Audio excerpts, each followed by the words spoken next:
Life after the hurricane, living in tents and shit.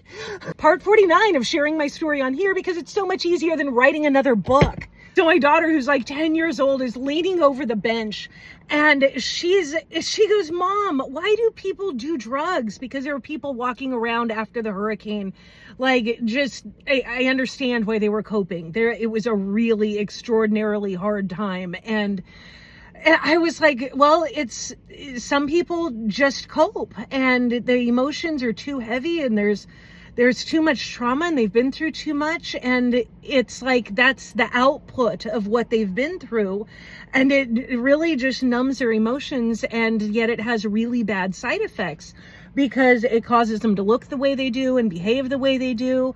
And I'll never forget it for the rest of my life. Her laying there upside down, she goes, "Mom, why don't they just make better drugs?" And I was like, that, my dear, is maybe your job in life, because that just makes good sense. Like, why do we have so much trauma and so much pain and so much suffering without better solutions? Like, why do we have to have all these side effects? Like, it's not about coping. It's about asking better questions and different questions. And I've always loved that about my kids, is that willingness to question everything. And when you keep that intact in children, it changes the entire dynamic of how they grow up and how they exist and live in the world. So, like, we need money in order to survive, because while there's donations and stuff that are coming from everywhere, like, we need a way to be able to pay rent for the land that we're sitting on, and then our bills, like our power comes back on. And Reed gets a job. Like, he's doing construction. He's excellent at construction. He had built his parents' house. He knows how to do this shit. And he would work for like a week. There was one time that he called me. He had like curled himself up under someone's counter and was sobbing because he could not handle the intensity of working. And I was like, I don't even know what to do. Like, he's falling apart. Now, I understand he's been through a lot, but damn it, I've had, like, in the last year, we had 2 abortions and a hurricane, and we have 5 kids. One who is, like, very ill and only better in certain very particular circumstances. So, like, I get why he's losing it, and you got to get your shit together, because this isn't an okay situation, and one of us has to work. I've been doing it forever. It's your turn, and now you're crying? Like, what the actual fuck? And so it was like, he could pick up little side jobs. He'd be gone for a day or two, like working for a day or two. Home every night, because that's just generally how our household functioned. But he could not keep a job. Like, he couldn't function. And it was not making sense. And so with the doctors not having answers, like, I don't understand why he's not, like, humaning, because it's hard. Yeah, but we all have a really pretty good attitude. We're having fun with this. Like, there's no, like, protocol for what happens when your entire town's blown away in a hurricane. Everything has water damage. It's like 90 degrees outside, but it feels like 150 because of the humidity, and you have no indoor anything. So you don't even think about air conditioning and heat and those kinds of things, because, like, we were using a fire in order to cook all of our food. Like, the fact we really needed the trailer because that was where our only bathroom was and our only showering. But most days we would actually go to the beach that was 13 blocks away, and they opened up their showers and bathrooms pretty quickly. And that was really a big help, because after, like, working outside and just clearing debris and brush and making piles, we would go to the beach in the evening and, like, go swim. There was the end that we called, it was like the beach area of Rockport. So we'd go down to the deep end is what we called it, because it was a part that was dug out and it had buoys so you could, like, swim there. And so we would go down there and swim, and it was so cool because the dolphins would come into that area right at dusk, and they're hunting. Like, it's kind of intense, but there were always lots of dolphins around, and we'd get to swim with dolphins and jellyfish, which is really extraordinarily fun.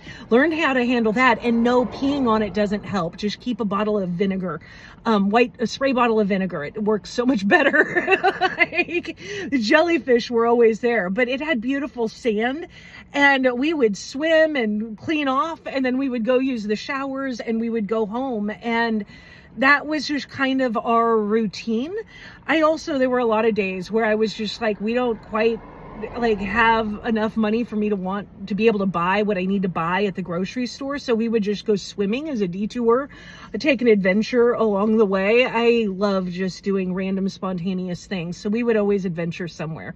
As we've traveled and lived lots of different places, I love libraries and parks and nature centers and like all the places that are generally free or an annual membership. We would just go and explore those things, because learning about culture and ecosystems and then food and just talking to people, like, it's a great way to learn and expand your life and mind and your understanding of the world, because there's so much more than just the bodies that we were born into. There's an entire world of perspectives out there.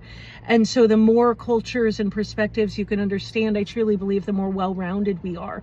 So even my time in Texas, where we're deconverting from Christianity in a time where everybody is Christian, like all the support people coming into town are Christian. In fact, it was like the Baptist men's ministries who had to get they called it a widow maker, where you have a tree inside of a tree, and the tree is like, you've got your tree, and then there's another tree inside of it hanging, and it's called a widow maker because it can fall at any point, and that's not good, because you don't want a tree to land on you. So the Baptist men's ministry came and was taking our tree out of the other tree, and they had asked me if I was a Christian, and I was like, no. And finally, I figured out how to handle it. I would say, well, do you believe in once saved, always saved? Because if you do, then we're cool, because I have like led thousands of people to Christ, and I just don't believe that way anymore, but my soul is saved. And so that would get them to stop talking to me, and they would just be very awkward with me. But at this point, they had actually cornered one of my daughters.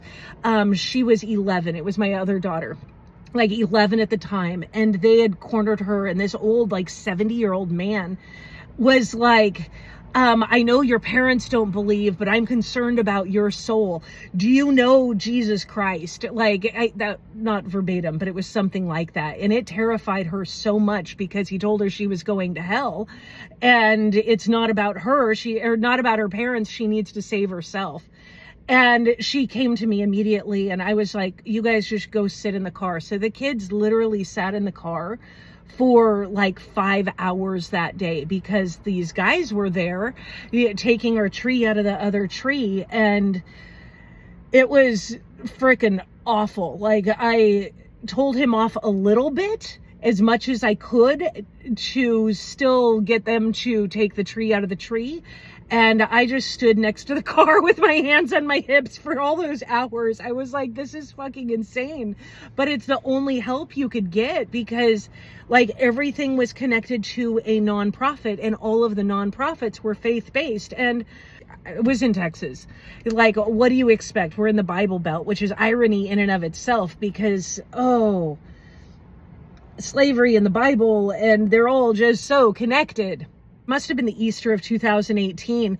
The kids and I were volunteering at this church because they had been giving us a bunch of food and other stuff. And we were stuffing all the Jesus stuff into the Easter bags for the people that come to church. And we spent hours in there just giggling and laughing, because we're like, what are we doing? We're doing the thing. Or people needed us to do, we would help do, because it was really a community effort, but they didn't understand people who weren't Christians, and that was kind of crazy. Without Reed working and no income, we also needed to do something to make money. And that's when Reed had an idea.